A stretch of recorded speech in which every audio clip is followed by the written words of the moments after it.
Lorraine, thanks for sitting down with me again today. You recently wrote an article about knowledge versus good behavior. Could you tell me a little bit more about what you mean by knowledge versus good behavior? Well, I've met an awful lot of people in my field, and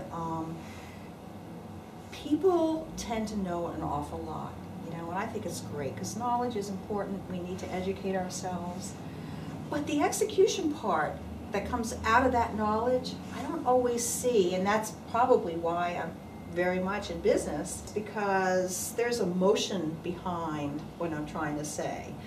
So balancing knowledge and getting into your emotions and trying to sort of balance that emotion so that you can logically or objectively say something to the other person. For instance, you learn something, a new approach, a new facilitation, a new process.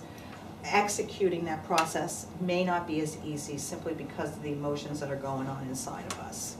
So what would you suggest to someone who finds that they're having a difficult time transferring knowledge with that good behavior? Maybe there's an employee or a coworker that they're working with that for whatever reason just irks them the wrong way, and they have a difficult time really getting a positive message across or positive feeling across to that person. What would you suggest to that person?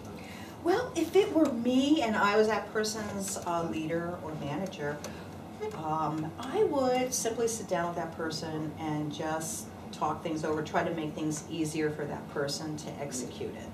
That's because I know that, so being the boss of someone who has trouble executing some of the things that they learn, they're a little clunky at first, but I always say practice makes perfect.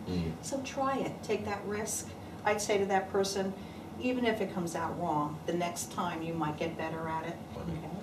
That has been the way that has kind of worked for me a little bit, and of course I need to be on top of my game when I coach others. So if I'm modeling the behaviors that I'm learning about, especially the feedback that I get from other people, then that helps. Awesome.